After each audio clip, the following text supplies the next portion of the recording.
শ্রী গুরুভ্যো নমঃ হরি ওম। এখন পড়ব স্বামী নিরাময়ানন্দ মহারাজের লেখা শ্রী শ্রী মায়ের কথা। শ্রী শ্রী মা সারদা মায়ের কথা এখানে আছে। দীক্ষার বই এটি, মূলত দীক্ষার জন্য পড়তে হয়। তো আজকে যেখান থেকে পড়ব সেটি হচ্ছে বিবাহের পর পিত্রালয়ে, অর্থাৎ বিয়ের পরে মায়ের পিত্রালয়ে। মা বিয়ের পর কিন্তু পিত্রালয়েই ছিলেন। তো কিভাবে কাটছিল এবং কিভাবে বিয়ের পরের জীবন মায়ের, সেগুলো আমরা পড়ব। এবং বিয়ে যাকে করলেন তার সম্বন্ধে এবার আসবে, অর্থাৎ ঠাকুর আর মায়ের কথা এবার আমরা শুরু করব।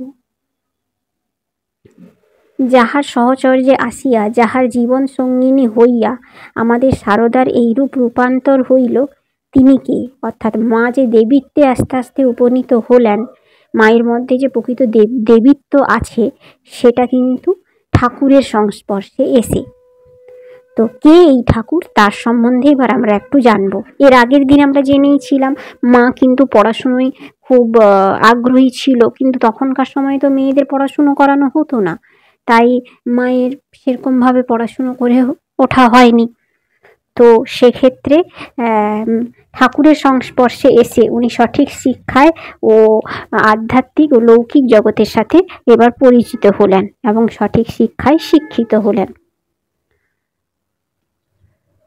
যাহার সহচর্যে আসিয়া মায়ের জীবনের পরিবর্তন হলো, সেটা রূপান্তর হলো মায়ের, তিনি কে এবার পড়ছি। অর্থাৎ ঠাকুরের নিয়ে বলতেই হবে, কারণ মায়ের জীবন আর ঠাকুরের জীবন কোনো আলাদা নয়, একই জন। মা যে ঠাকুরও তাই ঠাকুরকে আমরা এবার জানব। কামারপুকুরের উত্তর প্রান্তে ছোট্ট একটি কুটির।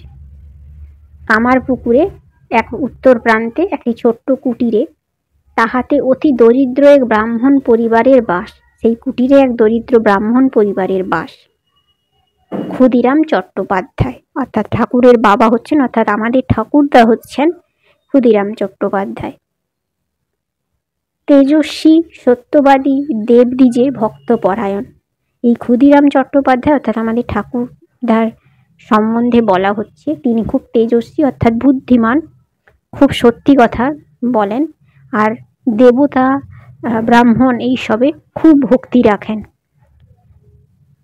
জমিদারের পক্ষে মিথ্যে সাক্ষী দিতে রাজি না হওয়ায় 40 বৎসর বয়সে পিতৃপুরুষের ভিটা হইতে বহিষ্কৃত হইয়া গ্রামান্তরে বন্ধু শুক্লালের আহ্বানে তাহারই প্রদত্ত লাহাবাবুদের বাড়ির পার্শ্ববর্তী জমিটুকুর উপর ইষ্ট দেবতা রঘুবীরকে কেন্দ্র করিয়া ক্ষুদিরাম নতুনভাবে সংসার যাত্রা শুরু করেন। অর্থাৎ আমাদের ঠাকুরদা এতটাই সত্যিবাদী ছিলেন যে প্রায় 200 বিঘার কাছাকাছি জমি দেড়ে গ্রামে ছিল, সেটা ছেড়ে দেড়ে গ্রামে ঠাকুরদের আদি বাড়ি, সেটা ছেড়ে আমাদের ঠাকুরদা তার সন্তানদের নিয়ে চলে এসেছিলেন, রঘুবীরকে নিয়ে চলে এসেছিলেন, কারণ উনি জমিদারের পক্ষে মিথ্যে সাক্ষী দিতে রাজি হননি, তাই জমিদার তাড়িয়ে দিয়েছিল। উনি কিন্তু একবারের জন্য এত কিছু ছেড়ে দিয়ে আসছেন, কিন্তু তা বলে মিথ্যের দিকে কখনোই আকাঙ্ক্ষিত হননি, এতটাই সত্যবাদী ছিলেন। আর রঘুবীরের উপর অগাধ ভরসা ছিল, ওনার অগাধ বিশ্বাস, অগাধ ভক্তি ছিল। কয়েক বৎসর পরে তীর্থ দর্শনে গিয়া গয়াধামে ক্ষুদিরাম স্বপ্ন দেখিলেন। এতটাই ভক্তিপরায়ণতা ওনার মধ্যে ছিল, ঠাকুরদার মধ্যে, উনি কিন্তু দেবদেবীর স্বপ্ন দেখছেন। স্বয়ং নারায়ণ তাহার পুত্র রূপে আসিবেন বলিতেছেন। গয়ায় বাবার শ্রাদ্ধ দিতে গেছিলেন, অর্থাৎ আমাদের ঠাকুরদার বাবা প্রপিতামহ, উনার শ্রাদ্ধ দিতে গিয়ে গয়াধামে উনি দেখছেন নারায়ণ স্বপ্ন দেখাচ্ছেন যে পুত্র হিসাবে জন্ম নেবেন, উনার পরিবারে আসবেন। সেও খুবই দরিদ্র উনি, সেইটা স্মরণ করে তিনি নিজেকে ইহাতে অত্যন্ত বিপন্ন বোধ করিলেন যে আমার তো কিছুই নেই, রঘুবীর এলে আমি তাকে রাখবো কি করে, নারায়ণ এলে তাকে রাখবো কি করে। ইহাতে গৃহের পত্নী চন্দ্রামণি দেবীও নানা বিচিত্র দিব্য অনুভূতি হইতে লাগিল। অর্থাৎ আমাদের ঠাকুমাও এদিকে ঠাকুর গর্ভে আসার আগে বিভিন্ন দেবদেবীর মূর্তি দেখতে থাকছেন। এমনকি যোগীদের শিব মন্দিরে একটা জ্যোতি এসে চন্দ্রামণি দেবীর গর্ভে প্রবেশ করলো। এই সব দেখছেন ওনারা। আর ইনি ঠাকুরদা কিন্তু নারায়ণের স্বপ্ন দেখছেন। তারপরে 1242 সালের ফাল্গুনের শুক্লা দ্বিতীয়ায় চন্দ্রামণি দেবী যে শিশুটি প্রসব করিলেন, স্বপ্নের কথা স্মরণ করিয়া ক্ষুদিরাম তাহার নাম রাখিলেন গদাধর। অর্থাৎ ঠাকুরদা ফাল্গুনের শুক্লা দ্বিতীয়ায় 1242 সালে ঠাকুর জন্মালেন, আর সেই শিশুর নাম রাখা হলো গদাধর। অর্থাৎ আমাদের ঠাকুরের পূর্বাশ্রমের নাম গদাধর। শৈশবেই পিতৃহীন গদাধর চন্দ্রমণির নয়নের মণি হইয়া পড়িল। খুব অল্প বয়সেই ঠাকুর তার পিতাকে হারান।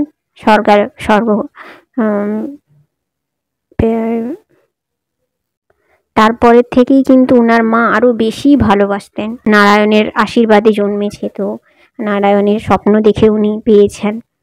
তারপরে আবার যেহেতু স্বামীকে হারিয়েছেন চন্দ্রমণি, তো তাই ভীষণ ভালোবাসতেন ঠাকুরকে। লেখাপড়া বেশি দূর অগ্রসর হইল না। এত সবাই ভালোবাসে ঠাকুরকে, যার ফলে ঠাকুরের লেখাপড়ার দিকে খুব একটা মন ছিল না। এমনিতে জটিল প্যাচ কিন্তু ঠাকুরের এতটা ভালো লাগতো না। কিন্তু যাত্রা ও গানের তাহার খুব উৎসাহ। যাত্রা গান এগুলো কিন্তু খুব উৎসাহ ভরে ঠাকুর দেখতেন। স্মরণ শক্তিও এত প্রখর যে একবার শুনলেই গোটা গানটি মুখস্থ হইয়া যায়। যা শুনছেন, যা করছেন সবই কিন্তু ঠাকুরের মনে থেকে যেত। গান, কথকেও ঠাকুরের কথা যাই কিছু শুনতেন তখন, কীর্তনে, যাত্রাতে যাই শুনতেন সব মনে থেকে যেত। সকলে আগ্রহ করিয়া তাহার গান শোনে। সবাই তার গান খুব আগ্রহ ভরে শোনে। প্রকৃতি সৌন্দর্যে ঈশ্বরের মহিমা অনুভব করিয়া কখনো বা ভগবত সঙ্গীতে দিব্যভাবে বিভোর হইয়া বাল্যেই গদাধর একাধিকবার বাহ্যশূন্য হইয়া পড়ে। এবার ঠাকুর কিন্তু 6 বছর বয়সে প্রথম সমাধিস্থ হয়েছিলেন। সবসময় ঈশ্বরের চিন্তা করে বিভিন্ন রকম ভগবতের গান শুনে উনি বিভোর হয়ে যাচ্ছেন, নিজের মধ্যে বাহ্য জ্ঞান শূন্য হয়ে যাচ্ছে। ছেলের অসুখ ভাবিয়া চন্দ্রমণি চিকিৎসা করাইলেন। পড়াশুনো একেবারে বন্ধ করিয়া দিয়া তাহাকে নিজের চোখে চোখে রাখলেন। এবার ভাবছেন ওই যে বাহ্য জ্ঞান শূন্য হচ্ছে, এটাকে সমাধিস্থ হচ্ছে ঈশ্বর চিন্তায়, তা না ভেবে উনি ভাবছেন ছেলে আমার অসুস্থ হয়েছে, ডাক্তার দেখাচ্ছেন, চিকিৎসা করাচ্ছেন আর চোখে চোখে রাখছেন। তাই আর পড়াশুনোর দিকে বেশি খেয়াল করছেন না, পড়াশুনো করতে বাইরে যেতে দিচ্ছেন না, পাঠশালায় যেতে। এইভাবেই চলিতে এক সময় জ্যেষ্ঠ ভ্রাতা রামকুমার গদাধরকে কলকাতা লইয়া আসিলেন। যেহেতু পড়াশুনো হচ্ছে না, ঠাকুর ঘুরে বেড়াচ্ছেন আর এইভাবে ঈশ্বরে সবসময় মন, তাই উনি কলকাতায় নিয়ে এলেন ওনার জ্যেষ্ঠ ভ্রাতা রামকুমার। তার সাথে এলেন ঝামাপুকুরে।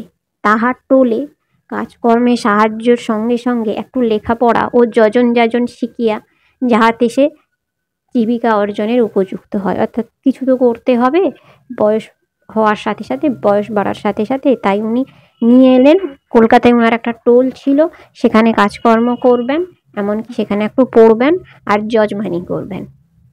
ঘটনাচক্রে এখান হইতে উভয়েই দক্ষিণেশ্বরে রানী রাসমণির কালীবাড়িতে আসিতে হয়। এবার সেই ঘটনাচক্রে এবার ঠাকুর কিন্তু, অর্থাৎ এবার কিন্তু গদাধর রামকৃষ্ণতে উপনীত হবেন। এবার আমরা ঠাকুর শ্রী রামকৃষ্ণকে পাবো। আমাদের ঠাকুর এবার দক্ষিণেশ্বরের কালী মন্দিরে এলেন, রানী রাসমণির কালীবাড়িতে। রামকুমার কালীমাতার পূজক নিযুক্ত হন। ঠাকুর কিন্তু প্রথমে কালীবাড়ির ছিলেন না, রাধা গোবিন্দ মন্দিরের পুজো করতেন এবং দাদাকে পুজোতে সাহায্য করতেন। কিছুদিন পর গদাধরের উপরে মায়ের পুজোর ভার দিয়া তিনি লোকান্তরে গমন করেন, অর্থাৎ পরলোক গমন করলেন। আর ঠাকুরের উপর দায়িত্ব দিয়ে গেলাম শ্রীরামকৃষ্ণের উপর পুজো করার জন্য, মায়ের পূজা করতে করতে গদাধরের মনে প্রশ্ন জাগল, এ কাহার পূজা করিতেছি, কেন করছি? মা চিন্ময়ী না মৃন্ময়ী? এত ডাকছি কিন্তু সাড়া কই? অর্থাৎ ঠাকুর পুজো করতে করতে বাস্তুশূন্য হয়ে যাচ্ছেন আর ভাবছেন এটা কার পুজো করছি, এত ডাকছি কই সাড়া দিচ্ছে না, কারই বা পুজো করছি, কী রূপে পুজো করছেন তা বুঝতে পারছেন না। দেখতে পাচ্ছেন না মাকে, মা মা বলে ডেকে যাচ্ছেন, চিন্ময়ী রূপ কি মৃন্ময়ী রূপ সেটাই বুঝতে পারছেন না। এবার পুজো করতে করতে গদাধরের শুধু এইগুলোই মনে হচ্ছে। এবার আমরা আজকে এইখানেই রাখছি। এবার ঠাকুর মাকে কিভাবে দেখবেন, কালী মাকে, সেগুলো পরের এতে আমরা পড়ব। আজ এইটুকুই। আপনারা দেখতে থাকুন, শুনতে থাকুন আমার ভিডিওগুলি, আর আস্তে আস্তে ঠাকুরের দিকে মনোনিবেশ করুন। এইভাবে আমরা আস্তে আস্তে এগোবো ঠাকুরমা স্বামীজির জীবনী নিয়ে। আমার ভিডিও ভালো লাগলে লাইক সাবস্ক্রাইব করুন, কমেন্ট করুন। ওম শান্তি শান্তি শান্তি। হরি ওম তৎসৎ। শ্রীরামকৃষ্ণার্পণমস্তু।